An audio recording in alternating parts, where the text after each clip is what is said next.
In a small American rural town, David lives with his abusive father William, but without his mother, who left them when he was 5.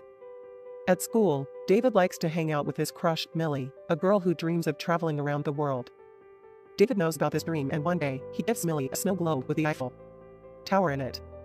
Millie loves it, but the sweet moment is interrupted by Mark, who teases David for being a dork and throws the snow globe in the middle of a frozen lake.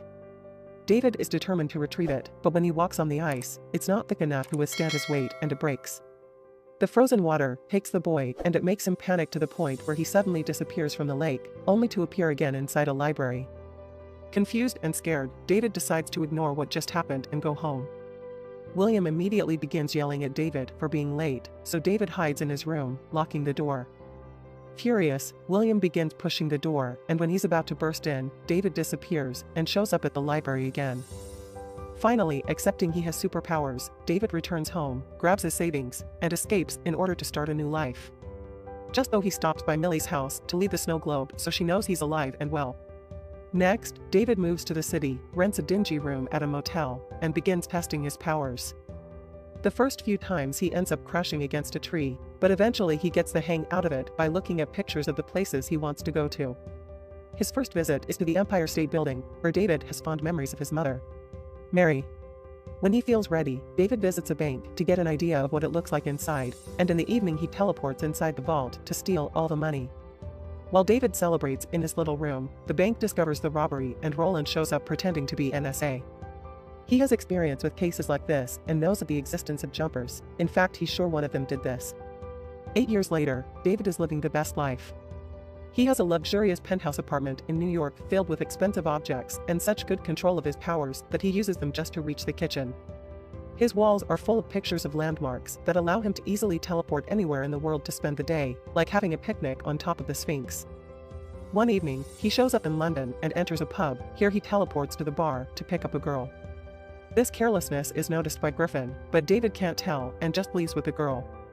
Meanwhile, a jumper teleports in the middle of a tropical jungle, only to get caught in a net of wires that keep chasing him and stop him from teleporting again.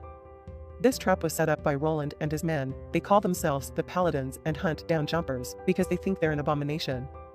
Roland kills the boy with no hesitation, then he gets a call about their next lead. Months later, David returns to his apartment and finds Roland there, who has brought all the notes David has left in bank vaults through the years. David tries to kick him out, but Roland responds by hitting him with a special baton that shocks him with 1,000 volts of electricity that don't let David teleport further than a few feet inside the apartment. A fight ensues, and after lots of struggling, David manages to teleport inside a hidden room in his wall, cutting the baton cable. Roland follows the cable and begins breaking down the wall, but David just grabs a bunch of money and teleports away. Not giving up, Roland looks at the pictures and sends his men to all of David's usual jump sites.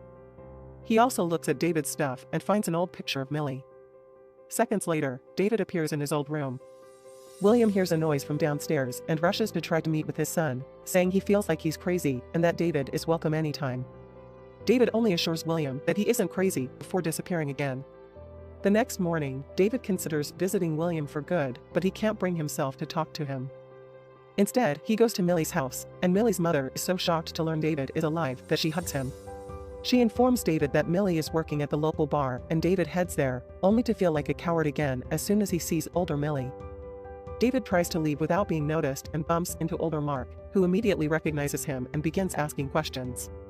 His outburst is overheard by Millie, who reveals she saw David when he arrived and was waiting for him to say something. This makes Mark jealous, and he tries to make a move on Millie, causing David to punch him for it.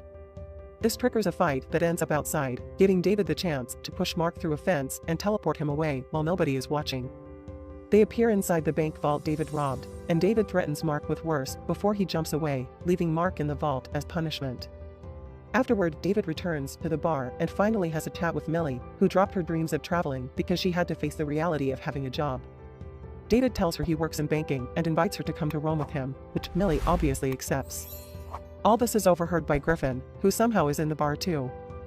Meanwhile, Roland arrives at the police station, pretending to be CIA, and punches the detective when he isn't believed. Then, he interrogates Mark, promising he does believe the crazy story about teleportation. Relieved to have found an ally, Mark tells Roland everything about David and Millie. Roland immediately calls his men to send them to Italy. A few hours later, David and Millie arrive in Rome and check in at a very luxurious hotel. Millie starts getting suspicious of David's real job, but he swears he isn't lying. The two of them end up getting frisky for a while before they finally leave the hotel and enjoy the beauty of Rome while Griffin watches them from afar. Eventually, David and Millie try to enter the Colosseum, but it's already closed for the day. While Millie is distracted, David teleports inside to get a side door open and pretends he found it like that. The couple wanders around and enjoys the history behind these views, with David pulling the same trick whenever they find a locked door. When he tries to gain access to the lower area, he bumps into Griffin relieving himself on a pillar. David tries to ignore him, but Griffin suddenly teleports in front of him and reveals there are jumpers all over the world. Griffin scolds David for bringing a not jumper into this and carelessly jumping around because he gained the attention of the wrong people. At that moment, the Paladins enter the Colosseum and start chasing the boys. David is immediately shocked with a baton and he can't move, but Griffin has more experience with these guys' tricks. He teleports away in seconds and quickly knocks them out one by one. Then he tells David about the Paladin organization before disappearing. Suddenly an employee from the Colosseum shows up screaming for help, so David jumps into the dump scar left by Griffin's teleportation, allowing him to find his secret hideout in the desert. Furious, Griffin reminds him he left Millie alone and David immediately jumps back to drag Millie out of the building. Unfortunately, the police are waiting outside and arrest them both. 8 hours later, the cops are still trying to interrogate David, although they can't make a formal arrest until the magistrate from the US Embassy arrives. This magistrate turns out to be Mary, who frees David from his handcuffs and tells him to run before more Paladins come. David tries to go after her to demand an explanation, but a cop gets in his way, so David teleports him to Egypt as punishment. Then David returns to the station and tells Millie the cops let them go just like that. Millie doesn't believe it can be this easy, but David asks her to trust him and takes her to the airport. Not understanding why they're running if things are supposedly fine, Millie demands an explanation. David shows her all the money in his bag but doesn't give her any answers, he only tells her they can't be together anymore. Feeling betrayed, Millie flies back to her hometown alone. Meanwhile, Roland's team calls him to inform him they were defeated, almost as if someone knew they were coming. Then Roland visits William, who pretends he hasn't seen his son in 8 years. William also admits that even if he does see David, he won't tell the police, which Roland doesn't appreciate. Moments later, David shows up at Griffin's hideout and finds out that Griffin hunts down Paladins to kill them. It turns out Paladins have been doing this for centuries, and they're responsible for things like the witch trials and the Inquisition. Griffin points out that if they can't get a jumper, they'll attack their loved ones, making David worried. Millie is safe for now because she's on a long flight, so David teleports to his old home and is devastated to find William dead on the floor. Grief doesn't allow David to think straight and he teleports William to the hospital, but there's nothing the doctors can do to save him. Furious, David goes to the police station and threatens Mark until he admits he was the one that told Roland everything about their hometown, including David's feelings for Millie. David realizes he must catch Roland before Millie lands in the US, so he teleports to Griffin's hideout to try to steal his Paladin research. Griffin doesn't let him, explaining that unlike the henchman, Roland is too dangerous. This makes David think they should team up to defeat him, but Griffin turns him down, saying he prefers to work alone. Then Griffin teleports to Tokyo and David follows him to keep bothering him about teaming up. Griffin prefers to steal a scar to have some fun and brings David along, showing him how he can make the car jump along on the road. David never jumped with something this big, and Griffin confesses he once knew a guy that tried to teleport a whole building but died in the process. After David asks for the millionth time, Griffin accepts to team up as long as David doesn't contact him ever again. Afterward, the two of them teleport to the airport, but it's too late, Millie already landed and left. David goes to the bar to ask for her, and a waitress tells him Roland's been around asking for Millie too. Next, David teleports to Millie's apartment and is relieved to discover she's fine. Millie doesn't want to see him, but David can hear the Paladins approaching, so he begins confessing everything, teleporting to grab the snow globe on the shelves to prove it to her. This terrifies Millie, and she tries to run away, thus David has no choice but to grab her and take her to Griffin's hideout. This makes Griffin furious, because he knows the Paladins have a machine that allows them to open wormholes on the scar left by the jumps. In the meantime, Roland and his men arrive at Millie's apartment and do exactly as Griffin feared.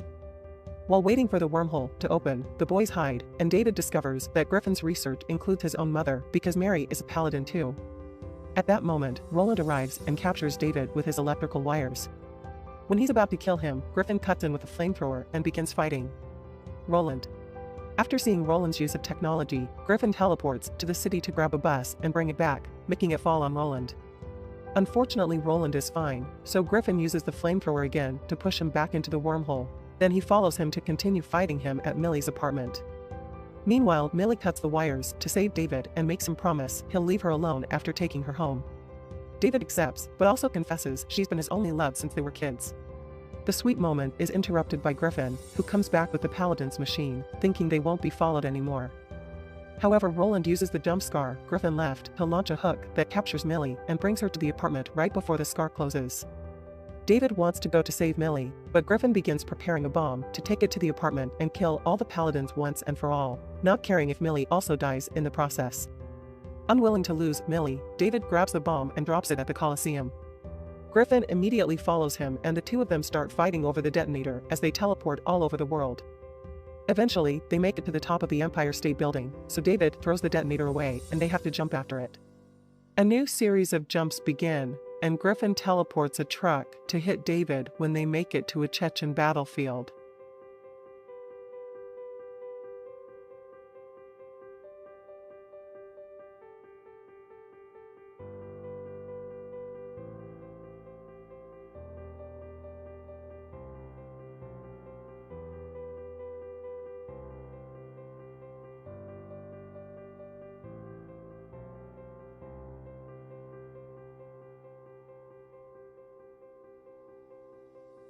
Ignoring the war around them, Griffin retrieves the detonator, but at that moment David jumps on him and pushes him against a pylon with enough current to keep Griffin trapped for a while. Afterward, David teleports back to Millie's apartment and finds her tied to the wall. As soon as he tries to rescue her, Roland attacks him with a baton and captures him too. Then Roland gets ready to kill him, but Millie apologizes for misjudging everything, and this gives David the support he needs to take his powers to the next level. Suddenly, the whole room disappears from the building and is teleported to the middle of the humor. David is feeling dizzy underwater, so Millie swims to him to ground him, helping him teleport again into the old library. After Millie wakes David up with a slap, David notices Roland is still around. He teleports Millie to a safe spot before jumping on Roland to take him to an isolated cave in the middle of the Grand Canyon. Before leaving, David points out that he's a good person because he could have left Roland with the sharks, yet he didn't. Many days later,